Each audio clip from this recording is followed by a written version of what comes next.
আপনার সামনে এই জন্য বলছি, সবসময় পৃথিবীতে যখন কাজ আপনি নেবেন, আপনার সামনে সিদ্ধান্তের জন্য কমপক্ষে দুটো পক্ষ আসে। একটা উদাহরণ দিই, আপনি যাচ্ছেন, এখানে আমার পকেটের মানি ব্যাগটা পড়ে গেছে, আপনি আমার পরে দেখলেন, আপনার মনে প্রশ্ন আসবে, এটা আমি ইচ্ছা করলে রেখে দিতে পারি, কিন্তু কেউ দেখে নাই, সিসিটিভি ক্যামেরাও নাই। কিন্তু আরেক মন বলবে না, এটা লস্ট অ্যান্ড ফাউন্ড, ডিপার্টমেন্টে দিয়ে দিতে পারি। আপনার মনের মধ্যে দুটো আছে, আমরা এটাকে বলি ইগো অ্যান্ড সুপার ইগো, আপনার বিবেক এবং আপনার স্বার্থ। তা আপনি যেহেতু ভদ্র মহিলা, আমি ধরে নিলাম আপনি এটা লস্ট অ্যান্ড ফাউন্ডে দিলেন। লস্ট অ্যান্ড ফাউন্ডের লোক আমাকে কল করলো, আমাকে আমার টাকাটা ফেরত দিল, এইটা একটা হলো। এখানে সত্য কি? আমি বলছি the question of ethics is a question of choice.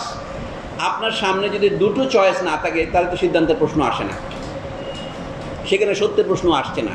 যেমন আপনি বেঁচে আছেন, এটা সত্য, আপনি মারা যাবেন, এটাও সত্য, কিন্তু শুধু জানেন না কয় তারিখে মারা যাবেন, কিভাবে মারা যাবেন, এটা তো জানেন না। সেই জন্য এখন প্রশ্ন হচ্ছে, যে লোক মনে করে কি যে মৃত্যুকে অঙ্গীকার করেনি, জন্মের পর জন্মেলে মরিতে হবে, অমরকে কোথায় হবে, তুমি কার, কে তোমার দ্বারা পুত্র পরিবার, আমাদের কায়কবাদ বা কোনো কবি লিখেছিলেন 19বিংশ শতাব্দীতে। সেই জন্য বলছি, মৃত্যুকে অঙ্গীকার করে যে জীবন, সেই জীবন হচ্ছে পরিশ্রুত জীবন, অর্থাৎ যে কোনো মূল্যে বেঁচে থাকে, যে সেটা হচ্ছে যা বলে কুকুর বিড়ালের জীবন। আমি কুকুর বিড়ালকে সম্মান করেই বলছি, কিন্তু আপনি তার চেয়ে বেশি হতে চান, আপনার একটা প্রশ্ন আছে, স্বাধীনতা, মনুষ্যত্ব এবং সম্মান। যদি এই বিষয়ে আপনি বলতে চান, কাজী নজরুল ইসলামের বই পড়েন। নজরুল ইসলাম কী করে যান? আপনি একটা পরাধীন দেশে বাস করেন, নজরুল ইসলাম বললেন, যখন পরাধীনতার বিরুদ্ধে সংগ্রাম করতে হলে আপনাকে জেলে যেতে হতে পারে, এমনকি প্রাণ দিতে হতে পারে। প্রাণ দিতে হতে পারে কেন? প্রাণ দিয়েছে 17 লোক। যেমন জালিয়ানওয়ালা বাগে 1000 লোককে ইংরেজরা গুলি করে হত্যা করেছে। তারপরে ভারতবর্ষ আর বসবাসের যোগ্য নয় বলে অনেকে আফগানিস্তান হয়ে মধ্য এশিয়ার দিকে চলে গিয়েছিল, যাদেরকে নাম দেওয়া হয়েছিল মুহাজির, বহুবচনে বলে মুহাজিরিন।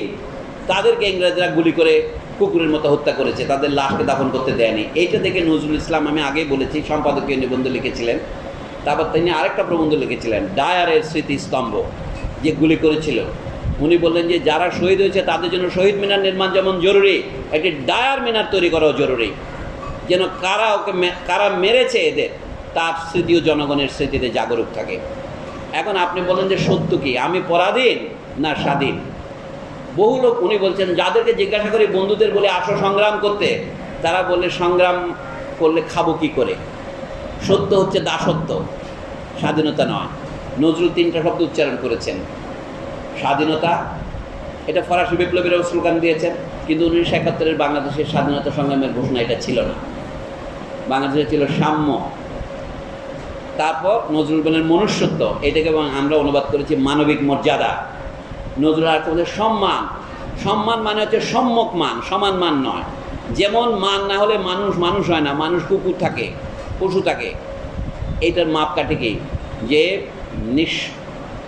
সংশয়ে, নিঃসংকোচে যে প্রাণ দিতে প্রস্তুত থাকে, সেই মানুষের মর্যাদাকে ঊর্ধ্বে তুলে ধরে। তার মানে মৃত্যুকে জীবনের ভিতরে অঙ্গীকৃত করে আপনি জীবনকে ধারণ করতে পারবেন। এটা দেখানোর জন্য সহজ একটা সাইকোঅ্যানালিটিক পদ্ধতি আছে। আমাকে 1 পাতা কাগজ দেন, আমি দেখাই। একটা সাদা কাগজ দিলে হবে 1 পাতা। আমার কাগজটা ছিঁড়তে চাই না, আমিও স্বার্থপর। আচ্ছা ঠিক আছে, হলে এটা হলে হবে, যথেষ্ট হবে। মৃত্যু এবং জীবনের সম্পর্ক কি? মৃত্যু কি জীবনের ভিতরে না জীবনের বাইরে? কারণ আমরা জানি অনন্ত জীবন বলে একটা কথা আমাদের আছে, এটা আমরা জানি এটা ধোকাবাজি, মানুষকে বোকা দেওয়া। এর মৃত্যু পরে কী হবে আমি কি জানি?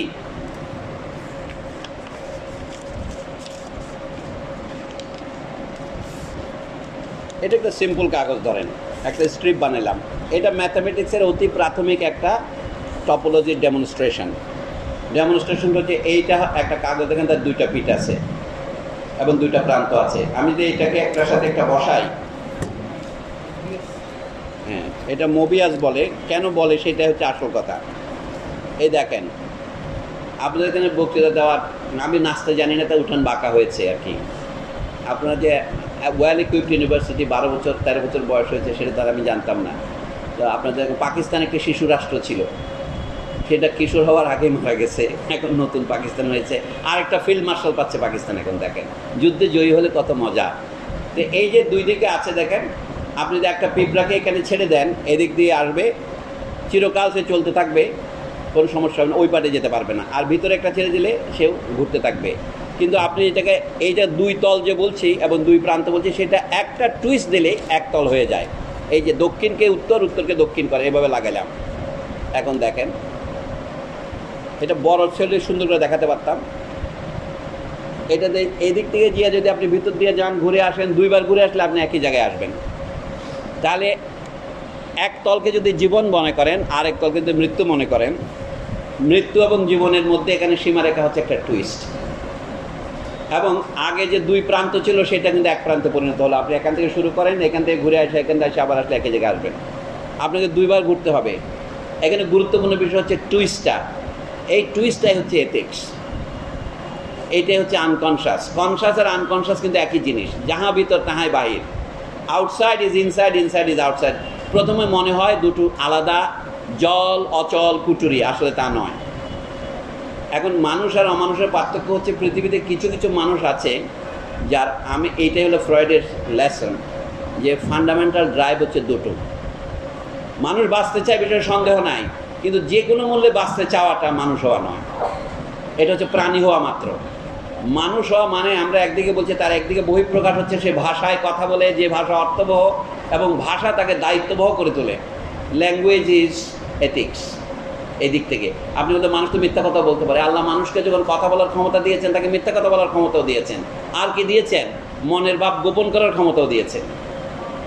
কাজে সমস্যা সেখানে নয়, সমস্যা হচ্ছে আপনি কোনো পজিশন নিচ্ছেন কিনা। এই জন্য আমি বলছি psycho analysis is an ethics.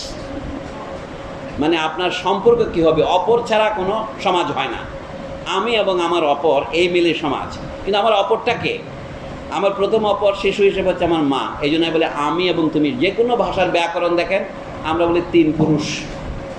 এখন বাংলা ভাষার একটু অবনতি হওয়ার কারণে পুরুষ বললে আপনারা শুধুমাত্র মনে করেন পুরুষাঙ্গ। এটা পুরুষাঙ্গ নয়, এই জন্য আমরা শব্দকে লিঙ্গ বলি।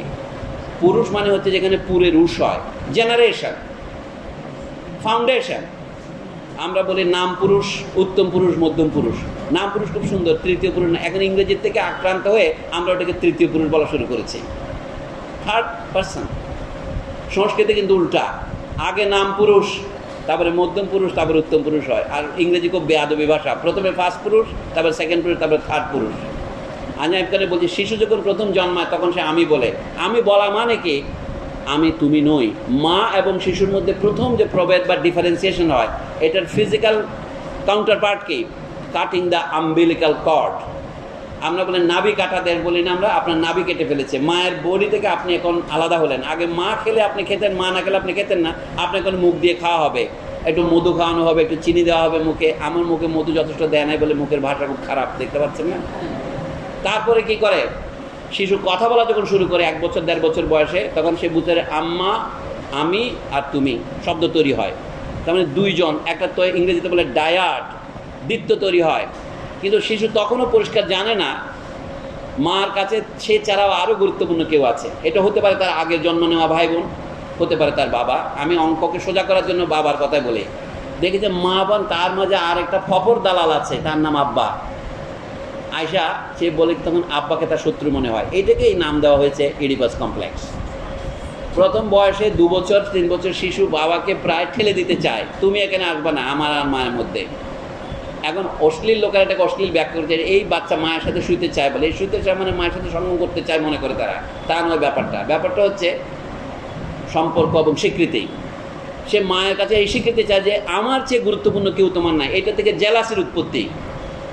বিখ্যাত খ্রিস্টান ক্যাথলিক ধর্মতাত্ত্বিক আপনার সেন্ট অগস্টিন, 4th শতাব্দীর লোক, তার আত্মজীবনী জগৎ বিখ্যাত, কনফেশনস। সেখানে দেখবেন তিনি বলেন তার বয়স যখন 3 বছর, তখন তার আর একটা ছোট ভাই হয়েছিল। ওই ভাইয়ের দিকে দেখে বলেছে আমার চোখ নীল হয়ে যেত, আমার মুখ লাল নীল হয়ে যেত, আমি আমার ভাইটাকে গলা টিপে মারতে চাইতাম।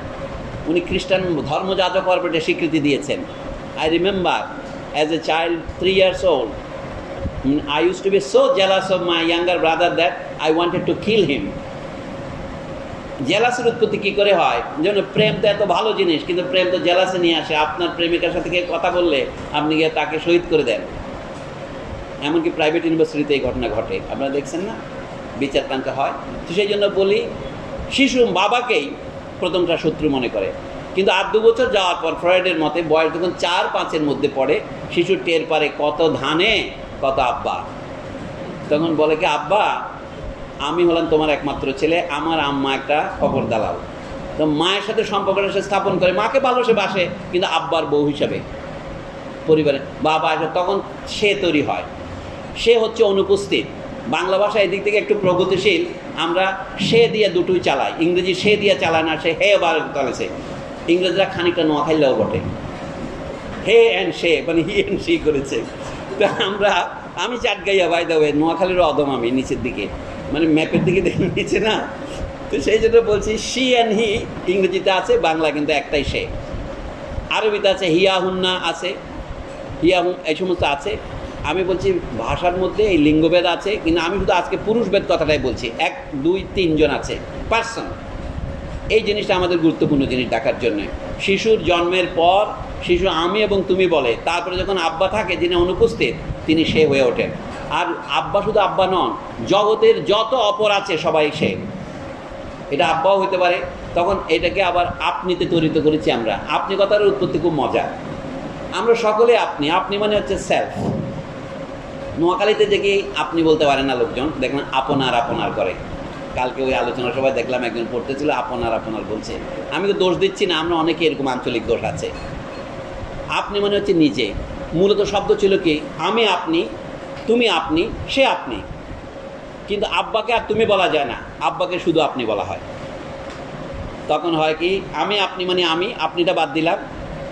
মায়ের ক্ষেত্রে তুমি আপনির মধ্যে আপনি বাদ দিয়ে তুমি বললাম আমি তুমি, আর সে কে, আব্বাকে বলার সময় আব্বা আপনি, আর আব্বার অনুপস্থিত দিলে সে। এখন সে বললে কেমন জানি লাগে, তিনি তো 3 নম্বর ক্যারেক্টার, তখন তাকে তিনি বলে। ইয়েস, আমি একই, আপনি দুই, তিনি তিনি। Father is always the third person. আপনারা এভাবে চিন্তা করেছেন কিনা কেউ আমি জানি না। 3 থেকেই তিনির উৎপত্তি। এবং আগের দিনে রাজা রামমোহন রায়ের আমলে বাংলা ব্যাকরণে দেখতেন তে হ লিখত, তয়ে একার চন্দ্রবিন্দু হ। আমাদের চাটগাইয়ারা বলে তে, ইতা হইয়ে হিন্দি সা, that is how he speak. তো যা হোক, আমি বলছি মানুষের মধ্যে এই যে সম্পর্কের ত্রিভুজ, এটাকে সাধারণত বলা হয় ইডিপাল ট্রায়াঙ্গল। কিন্তু এইটাকে আরও যদি বাড়াতে পারেন, ভাই বোনকে বাড়াতে পারেন, এটাকে চতুর্ভুজ হতে পারে। মধ্যে সম্পর্কের মধ্যে এথিক্স হচ্ছে ওই জায়গাতেই, যেদিন শিশু জানে সে মায়ের সাথে আর শুতে পারবে না, তাকে বাবার কর্তৃত্ব মেনে চলতে হবে, তখন তার মায়ের সাথে তার সম্পর্ক মিডিয়েটেড হয়। আমাদের আজকাল মাঝে মাঝে আইল্যান্ড করছে না, দেখেন নতুন বাংলা লিখেছে, মিডিয়ানের মধ্যে আবর্জনা ফেলবেন না। রাস্তার মাঝখানে যে ঘাসওয়ালা একটা দ্বীপ করেছে, ওটার নাম হচ্ছে মিডিয়ান। আব্বা মিডিয়ান আকার আবির্ভূত হয়। এইটা হচ্ছে শিশু। আপনি বলেন সত্য কী করে জানতে হবে? শিশু সত্য জানে 4 বছর বয়সে। আমার তার জন্মে বাবার যে কি ভূমিকা ছিল এটা শিশুর জানার কথা নয়, এবং 4 বছর বয়সে সে জানে না, কিন্তু বাবার উপস্থিতির টের পায়। আপনি বলেন যেখানে বাবা মারা গেছে জন্মের আগে, যীশু খ্রিস্টের বাবার খবরই পাওয়া যায় নাই, এখনো পর্যন্ত আমরা পাইনি। আর অন্যান্য পয়গম্বরদের যাদের বাবা জন্মের আগে মারা গিয়েছিল, তারা কি করে সোশ্যালাইজ করলো? এখানে বাবার স্থান গ্রহণ করে ভাষা। মানে immediate representative of the third person is that. যখন আমি মা বলি, মা শব্দটা কোথা থেকে এলো? মনে হচ্ছে যে আমার দিল ফেটে বের হয়েছে, আসলে দিল ফেটে তো বের হয় না, আমি তো ভাষার থেকে এটা ধার করেছি। মা শব্দটা আমি একটু ইংরেজিতে না বলে পারছি না, it is coming from the field of the other. অপরের ক্ষেত্র থেকে এটা আসছে। এটা না নিলে আমি শব্দটাও বলা যায় না, তুমি শব্দটাও বলা যায় না, সেও বলা যায় না। ভাষা কি জিনিস? ভাষা হচ্ছে উচ্চারিত কতগুলো ধ্বনি যা অর্থ বহন করে, ভুল বললাম, যা অর্থ প্রেরণ করে। ইংরেজি শব্দটা সুন্দর, প্রিসিপিটেটস। আকাশে মেঘ হলে, ঘন হলে যেমন বৃষ্টি প্রিসিপিটেট করে পড়ে, বরফ থেকে যেমন বরফ পড়ে, ধ্বনি থেকে ভাষা পড়ে। এই জন্য আপনারা যত স্ট্রাকচারালিজম পড়েছেন, এর অধিকাংশই এই ভাষা সম্পর্কে কিছুই জানেন না। যেমন নোম চমস্কি। এখন আমি যখন বলি যে নোম চমস্কি ভাষা সম্পর্কে কিছুই জানেন না বলে, এই লোক নিশ্চয়ই উন্মাদ হয়েছে। মানে ভাষা যে অপর তৃতীয়, এটা না জানলে তো ভাষা নিয়ে কোনো কাজ করা যাবে না। উনি শুধু ভাষার সিনট্যাকটিক স্ট্রাকচার নিয়ে মাথা খাটিয়েছেন 50-60 বছর। তাকে যে বলেন কি আম্মা আম্মা আমি না পড়ে গেছি, তাকে জিজ্ঞাসা করছে এই না এর অর্থ কী? উনি বলে এই না তা এক্সপ্লেটিভ, এটা তুলে ফেলে দিলে কোনো অসুবিধা নেই। আমাদের অনেক সব ফ্যাট টিউমার হয় না, যেটা বিনাইন, ফেলে দিলেও কোনো অসুবিধা নাই। কিন্তু ভাষার ক্ষেত্রে তা নয়। ভাষা যে কী জিনিস সেটা বুঝতে হলে ওই না বুঝতে হবে। আমি এই জন্য বহু আগে একটা কবিতা লিখেছিলাম 1999 সেটা নিজের কবিতা পড়ে আবৃত্তি শেষ করি, কারণ কবিতায়ও একটাই লিখেছি, আর কি করা যাবে, এটাই তো বারবার পড়তে হবে। নজরুলের বিদ্রোহী, আমার কবিতার নাম অর্থ। আমি লিখেছিলাম, তোরা দেখে যা আমি না মায়ের কোলে, লিখতে সে ভুলে লিখেছে স্কুলে, তোরা দেখে যা আমি না মায়ের কোলে। বলুন পাঠক, কহুন পাঠিকা, কি নকল করলো সে কবি নজরুল থিকা। যদি এভাবে পড়ি, কি নকল করলো সে কবি নজরুল থিকা, এভাবেও করতে পারেন। আমিনার মধ্যে থামি, আমিনার মধ্যে থামি না, আমির অর্থ আমি না, কেবল আমি না। কি এই না এর অর্থ? যদি অন্তর্যামী না, না বলেই হ্যাঁ বলি, কোলে থাকি নামি না, তোরা দেখে যা আমি না মায়ের কোলে আমি না। নজরুলের কবিতাকে অবলম্বন করে 2 প্যারাগ্রাফে 11 লাইন আমি লিখেছিলাম 1999 সনে। তার মানে হচ্ছে এই নাটা বুঝতে পারলে আপনি ভাষার রস। ভাষার মধ্যে আরেকটা চরিত্র আছে। আমি যখন পড়ে গেছি শিশু কি বলতে চাচ্ছে, আমার একটা ব্যাখ্যা হচ্ছে এরকম, এটা জাক লাগা থেকে ধার করা। আমি যত কথা বললাম এটা কোনোটাই একটা আমার কথা নয়, মাস্টারি করলে হয় কি অপরের কথাই বলতে হয়, এটা তো আমার চাকরি, তাই না? তো উনি বললেন, এইখানে শিশু যখন বলে আম্মা আম্মা তুমি আমাদেরকে দেখছো না কেন, আমি পড়ে গেছি। আমি না পড়ে গেছি মানে আমি একা পড়ি নাই, আমার সাথে আমার অন্তর্যামীও আছেন আমার সাথে, অর্থাৎ আমি সবসময় স্প্লিট। অন্তর্যামী মানে আমার ভিতরে অপর প্রবেশ করেছে। অপর প্রবেশ না করলে সে সোশ্যালাইজড হয় না, সে সত্যকে জানতে পারে না। সেই জন্য আপাকে বলবো, সত্যকে জানার পথ হচ্ছে অপরকে জানা। আমার ভিতরে যে অপর আছে তাকে আবিষ্কার করা, আবিষ্কার করতে করতে আপনার একাই কেন আপনার 7 আয়ু ফুরিয়ে যাবে।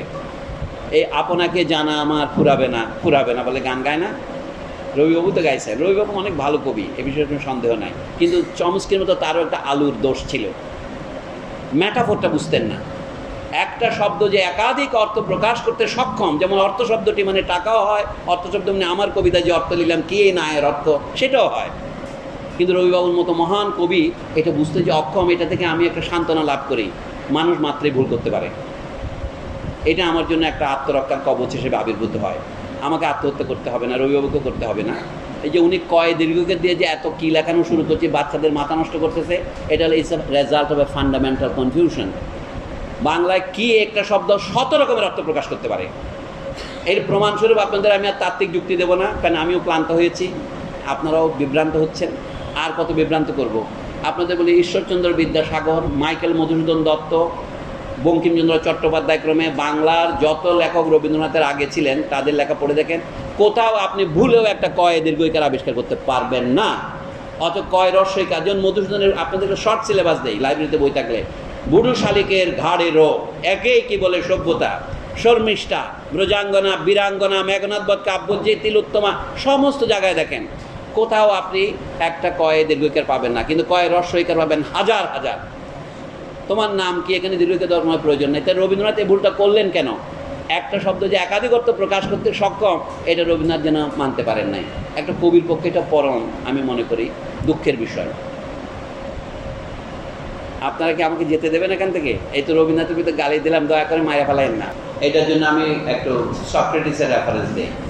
সক্রেটিস বলতেন, মানুষ যে এটা ওটা করে তার ধারণা ছিল মানুষ জানে না বলেই ভুল করে, জানলে সে ভুল করতো না। এটা হলো সক্রেটিসের একটা বলতে পারেন সংস্কার।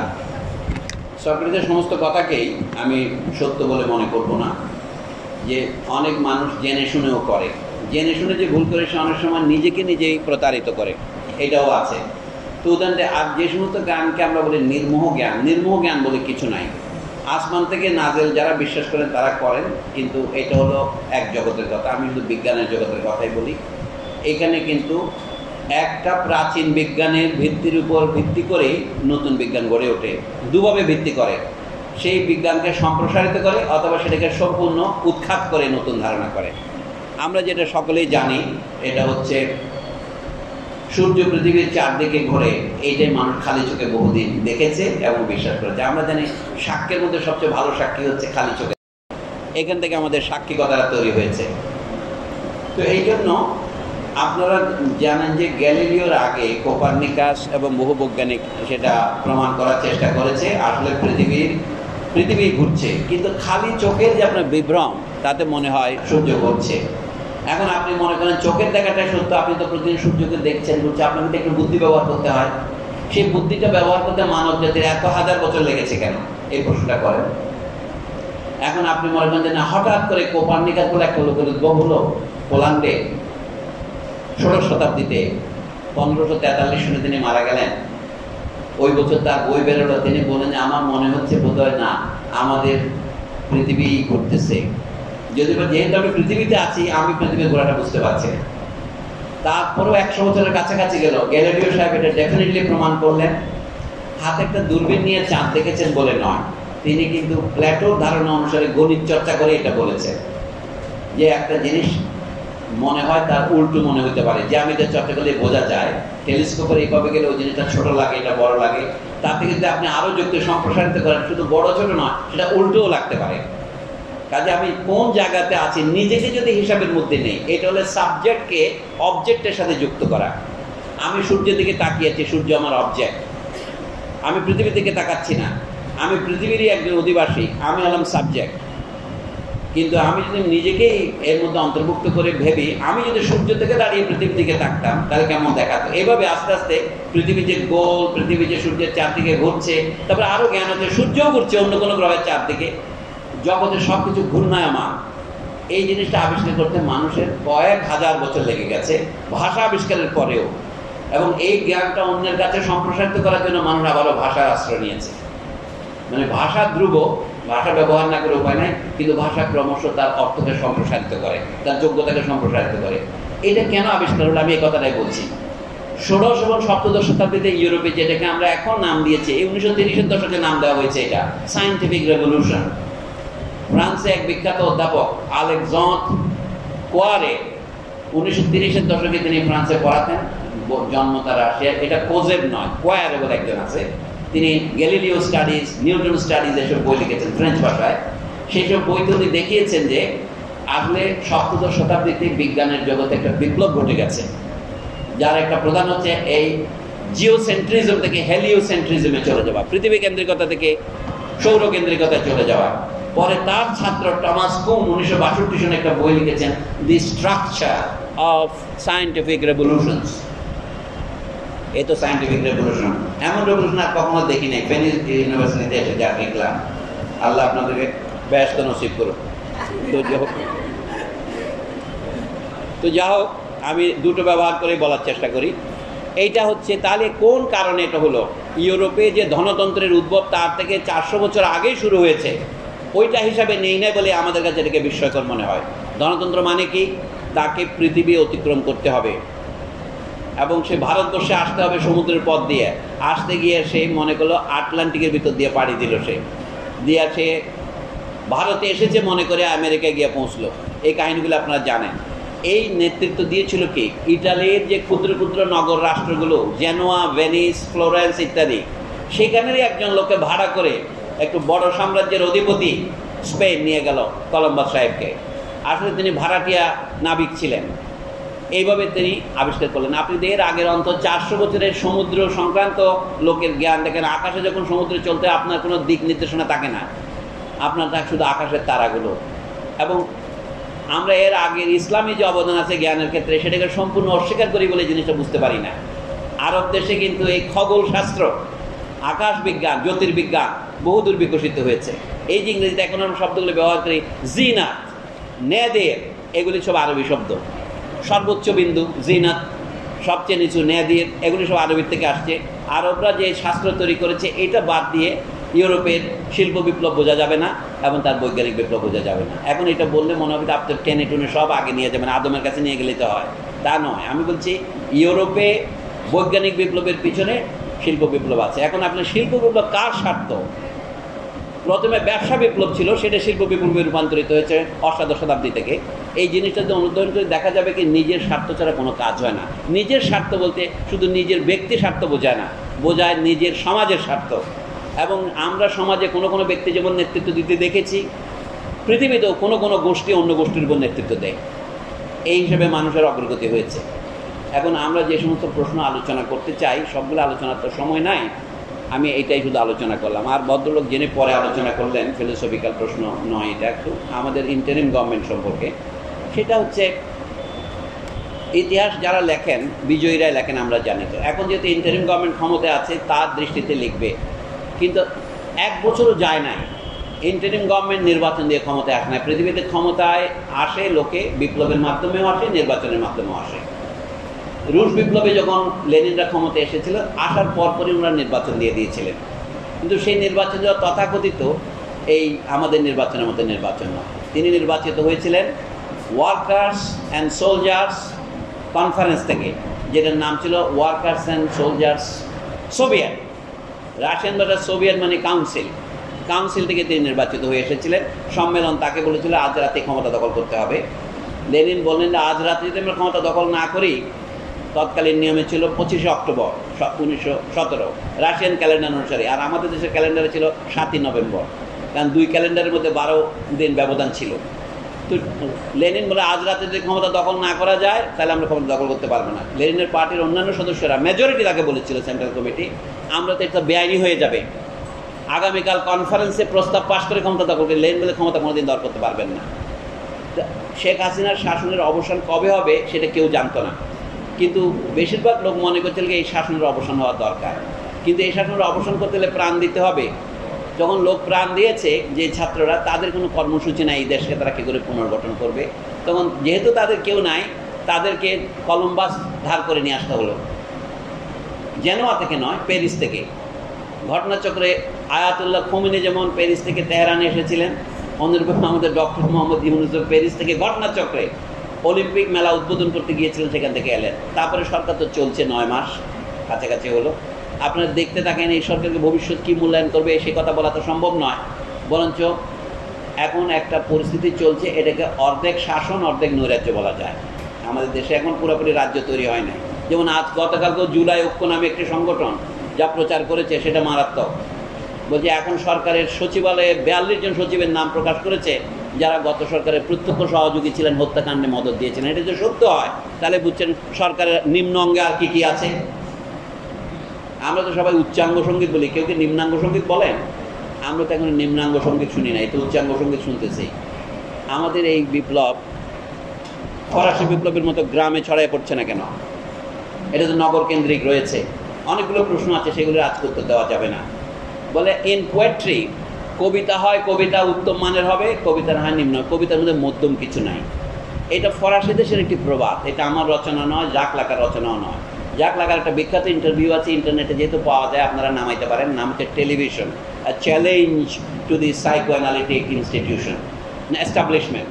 ওইখানে শেষের দিকে উনি এই কথাটা বলেছেন যে কবিতায়, এবং আপনি অনুমান করতে পারেন লাভ কথাটা আমি ব্র্যাকেটের ভিতরে দিলাম আগে, এখানে আপনার প্রেগনেন্সির মতো, হাফ প্রেগনেন্সি বলে কিছু নাই। You are either pregnant or not, you cannot say that I am pregnant by 21%, এভাবে বলা যাবে না।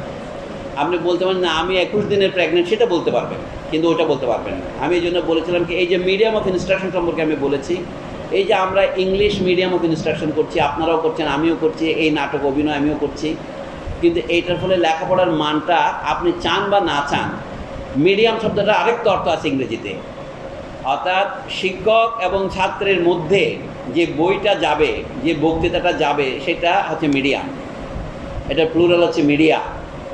এটা ইংরেজিতে করতে চাচ্ছি, আমরা করতে চাচ্ছি কি জন্য? আমরা অলস। একটা ইংরেজি অথবা গ্রিক বই, আমি এই যে গ্রিক বই পড়লাম, আমি তো গ্রিক পড়ি না, ইংরেজি থেকে পড়লাম, তো ইংরেজিতে এতবার অনুবাদ করতে পারে। আমি অ্যান্টিগনের 100-এরও বেশি অনুবাদ দেখেছি ইংরেজিতে, অন্যান্য ভাষার কথা বাদ দিলাম। প্রতি 2 বছর পর পরে অনুবাদ হচ্ছে। হ্যাঁ, ইউনিভার্সিটি প্রেস নাই আমেরিকা, যারা একটা পৃথক অনুবাদ বের করে না, পেঙ্গুইন করে, অমুক করে, আপনি দেখতে পাচ্ছেন না, কারণ কোনো অনুবাদই সম্পূর্ণ সন্তোষজনক নয়। কিন্তু আপনার বাংলায় কেউ একবার অনুবাদ করেছিল, এটাই আপনি সন্তুষ্ট, এবং সেই অনুবাদের গুণাগুণ বিচার করার মতো গ্রিক আপনি জানেন না। যে জাতির মধ্যে এই স্পর্ধার অভাব আছে, তার পক্ষে তো বেশি দূর অগ্রসর সম্ভব নয়। আমরা তো অলস, ইংরেজিতে পড়ে ইংরেজিতেই প্রসব করছি। আমার তো উচিত ইংরেজিতে পড়ে আহরণ করা, দেশের ভাষায় প্রসব করা। তবে আপনাদের বাড়তি পেটটাকে আরও একটা প্রসব করেন, কোনো অসুবিধা নাই। আমি এই জন্য বলেছি যে medium of instruction is English, এটা standard of education is becoming inevitably medium. কিন্তু আমি বলছি লেখাপড়ার ক্ষেত্রে মিডিয়াম বলে কিছু নাই। হয় আপনার লেখাপড়ার মতো হবে, প্রেগনেন্সির মতো, অথবা এটা সর্বনিম্ন হবে। There is nothing call medium. কিন্তু যারা মিডিয়াম অফ ইনস্টিটিউশন চালাচ্ছে এখানে, একবারে সমস্ত কিন্ডারগার্টেন, হাই স্কুল সব ইংলিশ মিডিয়াম হচ্ছে, এবং ছেলেমেয়েরা অবশ্যই উন্নতি করছে, তারা আমেরিকা যাচ্ছে, অসুবিধা নাই। কিন্তু দেশের দিক থেকে এটা কী হচ্ছে? এটা হচ্ছে মঙ্গলের জন্য। আপনি আমার সাথে একজন তর্ক করছিলেন, জাওয়াদুল করিমের সহযোগী যিনি ছিলেন, বলেছেন কিনা আমি তো দ্রুত ইংরেজিতে, এখন যে গ্লোবাল ইংলিশ, আমি তো তাড়াতাড়ি চাকরি পেয়ে যাই। আপনি পান, তাতে কোনো অসুবিধা নাই, কিন্তু আপনার কোনো অধিকার নাই আমাকে বঞ্চিত করার, আমার ভাষাকে বিকশিত করা থেকে। এটা আনএথিক্যাল। আপনি সেটাই করছেন। তাহলে আপনি আমার ভাইয়ের রক্তে রাঙানো বলে গানে কোনো গান, আপনার তো সেই গান গাওয়ার অধিকার নাই, আপনি তো করতে পারেন না। আপনার তওবা করা উচিত, বলা উচিত যে আমরা ভুল করেছিলাম বাংলা শিক্ষার মাধ্যম চেয়ে। হ্যাঁ, এখানে দায় হচ্ছে শিক্ষা প্রতিষ্ঠানের, দায় হচ্ছে শিক্ষা ব্যবস্থার, দায় হচ্ছে শেষ বিচারে শিক্ষকদের এবং আরও নিচে ছাত্রছাত্রীদের, যে আমি তো বাংলা ভাষা বিকশিত করেই অন্য ভাষা শিখতে পারি। কিন্তু বাংলাকে হত্যা করে অন্য ভাষা শেখার যে তাগিদ, এর মধ্যে আছে একটা নীচ ধরনের স্বার্থপরতা। এই নীচ স্বার্থপরতা যখন দেশের নেতৃত্বে থাকে, তখন দেশে ফ্যাসিবাদের উৎপত্তি হয়। আমি বারবার বলছি, শুধু প্রেমের ক্ষেত্রে নয়, আমি প্রেমের ক্ষেত্রে অন্য একটা কথা বলেছিলাম। আমি তো বহু কথা বলি, কোনো কথাটা কোনো কথার মিল নাই। সেটা হচ্ছে প্রথম দৃষ্টিতে প্রেম বলে কিছু নাই, এটা বলছিলাম। কারণ প্রেমের যাকে দেখলেন তাকে যদি দ্বিতীয় দিন মনেই না পড়ে, কিসের প্রেম? প্রেমের সূত্রপাত হয় যখন আপনি ঘরে গিয়ে ভুলতে পারেন না, কিন্তু আরে কি দেখিলাম, রূপ দেখিলাম সাগরে বলে আপনার যখন মনের মধ্যে তোলপাড় শুরু হয়, তখন প্রেমের সূত্রপাত হয়েছে। কাজে আমি কি বলতে পারি না, দ্বিতীয় দৃষ্টিতেই প্রেম শুরু হয়, প্রথম দৃষ্টিতে নয়। That is no such thing. আপনি হারিয়ে যাওয়ার পর বুঝতে পারেন, মায় গো কি হারালাম রে, কোথায় চলে গেল। আর সামনে দেখার সময় আপনি বোকা হয়ে থাকেন। বোকা হওয়াটাকে প্রেম হওয়া নাকি? এখানে কে একজন কবিতার বই লিখছে, প্রেমিকাদের একটু বোকা হতে হয়। ধন্যবাদ। আজকে আর আলোচনা না করি, গরম বেশি হয়ে গেছে, আপনারা ক্ষমা করবেন। হ্যাঁ, আসসালামু আলাইকুম।